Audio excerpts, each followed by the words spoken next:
Hello everyone, আশা করি তোমরা সবাই ভালো আছো। আজকে আমরা ঢাকা বোর্ড 2025 এর চ্যাপ্টার 6 এর সমাধানটি করব। চলো আমরা প্রশ্নটি দেখে আসি। এখানে গ নম্বরে বলেছে লোহার দৈর্ঘ্য প্রসারণ সহগ নির্ণয় করো। তাহলে এখানে আমাদের কি কি দেওয়া আছে?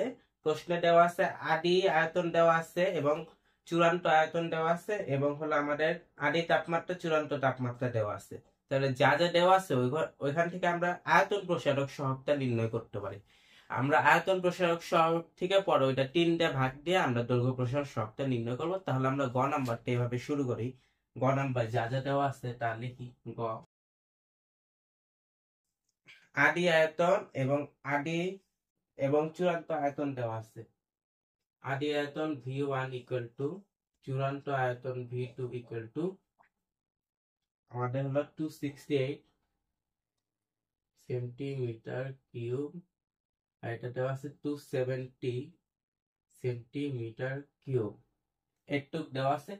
এখানে আমরা হলো সেন্টিমিটার কিউবকে হলো 268, এটাকে আমরা যেহেতু 3টা সেন্টিমিটার 100 ইন্টু 100 ইন্টু 100, তাহলে এটা আমাদের আসে হলো 2.68 into 10 to the power inverse হলো আমাদের 4 into 10 to the power inverse 4 এটা আসে। আর এটাকে আমরা আপাতত মিটার কিউবে নিব না।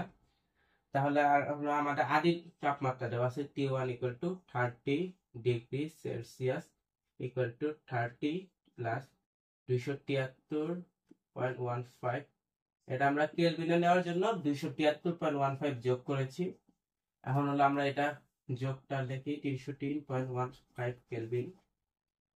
আমাদের দেওয়া আছে বৃদ্ধি করে 100 ডিগ্রি সেলসিয়াসে নেওয়া হয়েছে, মানে চূড়ান্ত তাপমাত্রাটা আমাদের 100 degree Celsius equal to 100 plus 273.15 kelvin equal to 373.15 kelvin. এই তথ্যটুকু দেওয়া আছে। তাহলে আমরা গামাটা বের করি।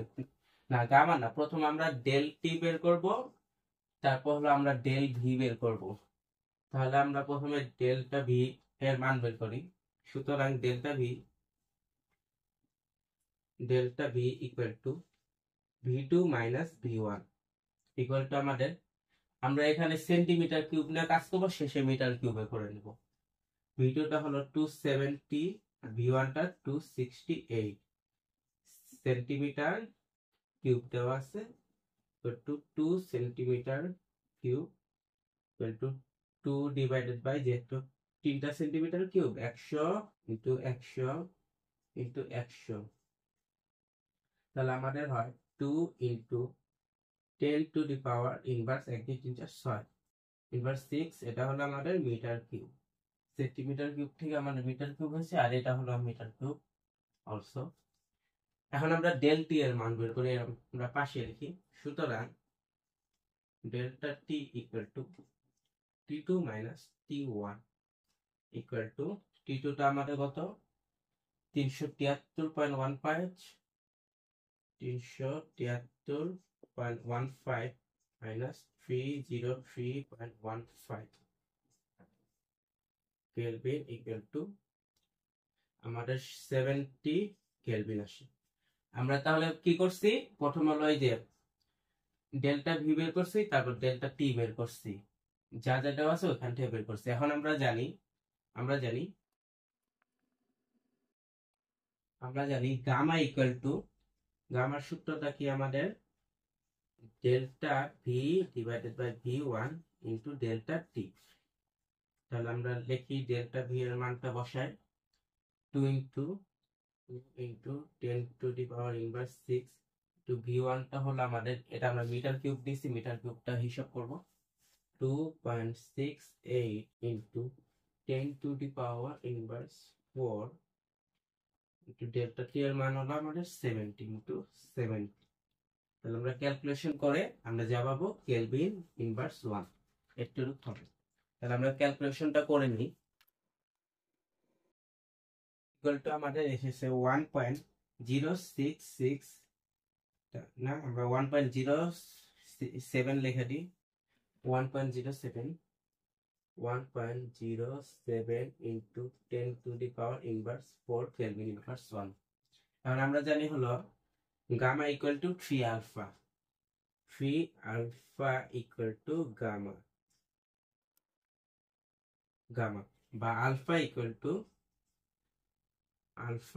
Two gamma divided by 3 equal to আমাদের গামাটা হলো 1.07 to 10 to the power inverse 4 divided by 3 equal to আমাদের এখানে গামার মান আলফার মানটা বেড়ে যাবে, তাহলে আমরা এটা ক্যালকুলেট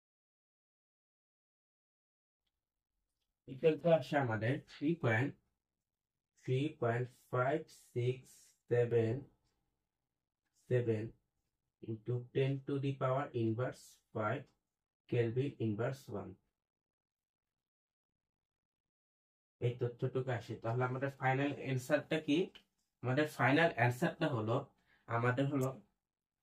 লোহার দৈর্ঘ্য প্রসারণ সহগটা হবে আমাদের 3.567 into 10 to the power inverse 5 Kelvin inverse 1। তাহলে আমরা এখন ঘ নাম্বারে যাই। এখানে ঘ নাম্বারে বলেছে মিশ্রণের চূড়ান্ত তাপমাত্রা কত হবে ক্যালরিমিটার মূলনীতির সাহায্যে বিশ্লেষণ করো। তাহলে আমাদের বলেছে এখানে আমাদের বলটাকে আমাদের যে 100 ডিগ্রিতে নিছে ওইটা আবার কি করছে, আমাদের 50 ডিগ্রির হলো 2 কেজি পানির মধ্যে ওই বলটাকে ফেলে দিছে। তাহলে ফেলে দেওয়ার পর আমাদের কিন্তু লোহার বলটা কিন্তু তাপটা বর্জন করছে এবং আমাদের পানিটা হলো গৃহীত করছে। তাহলে এখানে আমাদের বলেছে মিশ্রণের চূড়ান্ত তাপমাত্রা নির্ণয় করতে ক্যালরিমিটার মূলনীতি অনুসারে। তাহলে আমরা মূলনীতিটা কি, ওইটা হলো আমাদের গৃহীত তাপ এবং বর্জিত তাপটা সমান হবে, মানে আমাদের লোহা যে তাপটা বর্জিত করবে এবং পানি যে তাপটা গৃহীত করবে এই দুইটা হলো সমান হবে। এই আলোকে আমাদের এখানে চূড়ান্ত তাপমাত্রাটা নির্ণয় করতে বলেছে। তাহলে আমরা ঘ নাম্বার যা যা দেওয়া আছে ওইগুলো আগে লিখে নিই। তাহলে ঘ নাম্বারটা আমরা এখানে লিখি। ঘ এখানে আমাদের হলো লোহার বলের তাপমাত্রা হলো 100 ডিগ্রি, যেহেতু বলেছে 100 ডিগ্রি নেওয়ার পর এটা ফেলেছে, তাহলে লোহার বলের তাপমাত্রাটি আমাদের 100 ডিগ্রি হবে। লোহার বলের তাপমাত্রা T1টি হবে আমাদের 100 ডিগ্রি সেলসিয়াস। T1টা 100 degree Celsius equal to 100 plus 273.15 kelvin equal to 373.15 kelvin. এটা হলো আমাদের লোহার বলের তাপমাত্রা। এখন আমার পানির তাপমাত্রাটা কি দেওয়া আছে, পানির তাপমাত্রাটা আমরা T2 ধরলাম। T2টা দেওয়া আছে হলো আমাদের 50 ডিগ্রি সেলসিয়াস। এটাকেও আমরা একইভাবে কেলভিনে নেব। 50 প্লাস 273.115 কেলভিন ইকুয়াল টু আমাদের আসে 323.15 কেলভিন। এটা হলো লোহার, আমাদের লোহার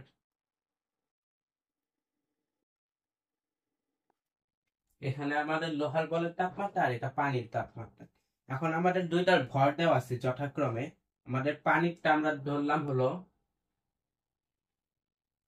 M2, আমাদের হলো 2 কেজি দেওয়া আছে 2 কেজি। এখানে পানির ভর হবে, আর M1টা হলো আমাদের লোহার বলের ভর। লোহার বলের ভরটা দেওয়া আছে 0.2 কেজি, 200 গ্রাম দেওয়া আছে। 200 গ্রাম ইকুয়াল টু 0.2 কেজি। একটু আমার দেওয়া আছে এবং হলো দুইটা আপেক্ষিক তাপ দেওয়া আছে। আমরা পানির আপেক্ষিক তাপ হলো পানিরটা H2 দিয়ে করলাম, পানির সবগুলো আমরা 2 দিয়ে করছি, তাহলে এটা 2 দিয়ে করি, যেটা হলো 4200 joule KG inverse 1 kelvin inverse 1। আর S1টা হলো আমাদের হলো লোহার আপেক্ষিক তাপ 450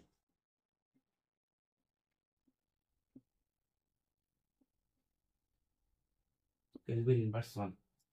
এখন হলো আমাদের মূলনীতি অনুসারে আমরা জানি হলো Q1 ইকুয়াল টু Q2। Q1টা আমাদের Q2 হবে। Q1টা হলো আমাদের, যেহেতু হলো আমরা লোহার ক্ষেত্রে 1 ধরছি, তাহলে আমাদের লোহার বলের কৃত বর্জিত তাপটা হবে আমাদের Q1 এবং হলো পানির কর্তৃক গৃহীত তাপটা হবে আমাদের Q2। যেহেতু পানির তাপমাত্রা কম ওইটা গৃহীত করবে, তাহলে আমরা লিখি ওইখানে তাহলে এখানে আবার আমাদের হবে লোহার বলকৃত বর্জিত তাপ। সুতরাং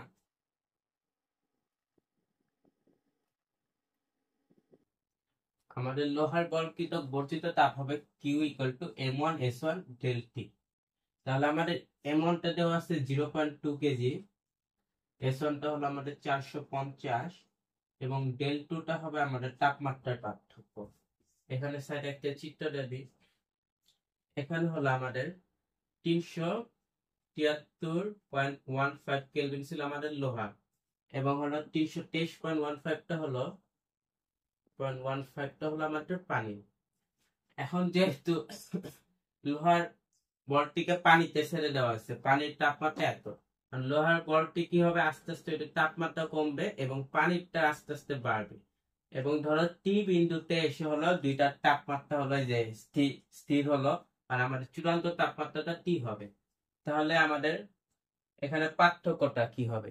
পার্থক্যটা হবে হলো আমাদের 373 মাইনাস টি, যেহেতু হলো এই 373টা বেশি, বেশি থেকে হলো আমাদের টিটা বাদ যাবে। তাহলে আমাদের হয় 373, তাহলে একটু ছোট করে দেখি, 450 15 মাইনাস টি। এভাবে আমরা এই দুইটা গুণ করলাম, এই দুইটা গুণ কত, 90 হয়। আমাদের 90 হয়, 90 ইন্টু 300,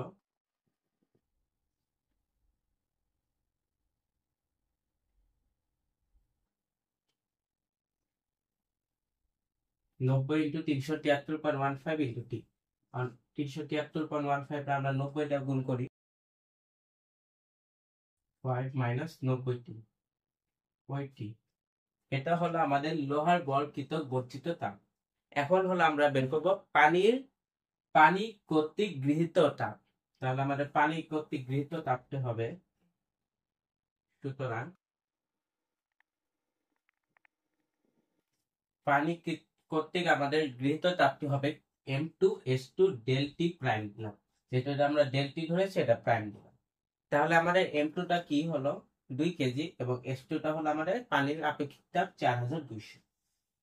তাহলে আমরা একটু লিখি, m1 টা হলো 2 কেজি, 2 কেজি ইন্টু 4200, কিন্তু এখানে আবার পার্থক্যটা হবে, পানির হলো আমার 315 কেলভিন, আমার হলো 315 থেকে বৃদ্ধি পাইছে, 315 থেকে আমার টি তাপমাত্রায় গেছে। তাহলে আমার পার্থক্যটা কি হবে, বড়টা থেকে ছোটটা বিয়োগ, তাহলে 3 টি মাইনাস 323.15। তাহলে আমার এখানে আবার হবে টি মাইনাস 323.15।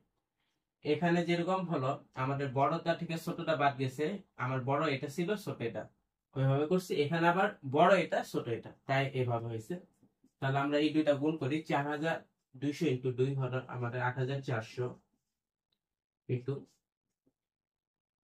23.15 8400 টি মাইনাস 323.15 ইন্টু 8400, আমাদের রাশি হলো 27.4460, 14460 এত আসে। আমাদেরটা হলো লোহার বলকৃত বর্জিত তাপটা হলো এত, এবং পানি কর্তৃক গৃহীত তাপটা হলো আমাদের এত। এখন আমাদের বলেছে ক্যালোরিমিটার মূলনীতি অনুসারে, তার মূলনীতিটা কি, আমাদের হলো গৃহীত তাপ এবং বর্জিত তাপটি সমান হবে।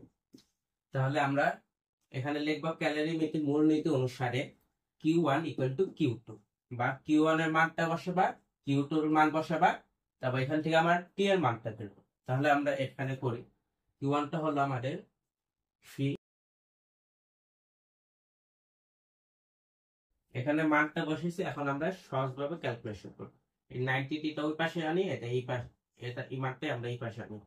তাহলে হয় 335.835.5, এখানে এই পাশে আনলে প্লাস হবে 2714460 ইকুয়াল টু আমাদের 8400 টি প্লাস এটা মাইনাস থেকে ওই পাশে যায় প্লাস হলো 90 টি। বা এটা আমরা হিসাব করি, এখানে 333.5 হবে 33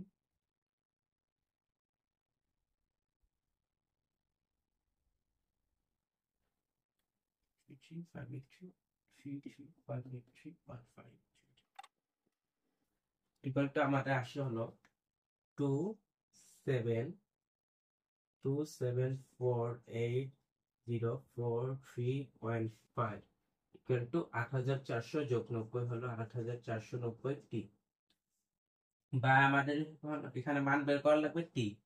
আমার টিটা হবে, আমরা এখানে দেখাই, এখানে উপরে যাবে, আর টিটা হবে হলো আমাদের, বা টি ইকুয়াল টু 8490 এখানে ভাগ হয়ে যাবে 8490, এখানে মানটা হলো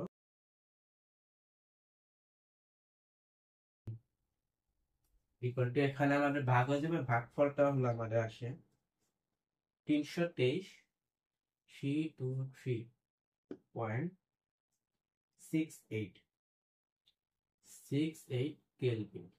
তাহলে কেলভিনটাকে আমরা কি করব, সেলসিয়াসে নিয়ে যাব, যেহেতু এখানে সব সেলসিয়াসে দেওয়া আছে আমরা সেলসিয়াসে নিয়ে যাই। 323.68 মাইনাস 273.15, এটা আমরা সেলসিয়াসে নেওয়ার জন্য মাইনাস করছি। কেলভিনে নেওয়ার সময় আমরা হলো সেলসিয়াস থেকে প্লাস করছি, এবং কেলভিন থেকে হলো আমরা সেলসিয়াসে নেওয়ার সময় মাইনাস করছি। মাইনাস 273.15 ইকুয়াল টু আসে আমাদের 50 পয়েন্ট, ইকুয়াল টু আমাদের ইকুয়াল টু 50.53 ডিগ্রি সেলসিয়াস। আমাদের অ্যান্সারটা হলো একটু 50.53 ডিগ্রি সেলসিয়াস। তাহলে আমাদের মিশ্রণের চূড়ান্ত তাপমাত্রাটা কি বেরোলো, আমাদের 50.53 ডিগ্রি সেলসিয়াস। তাহলে আমরা মন্তব্য লিখবো মিশ্রণের চূড়ান্ত, সুতরাং মিশ্রণের চূড়ান্ত তাপমাত্রা হবে 50.53 ডিগ্রি সেলসিয়াস। তাহলে এটা আমাদের শেষ হয়ে গেছে। তাহলে আজকের জন্য আমরা ক্লাসটি শেষ করছি।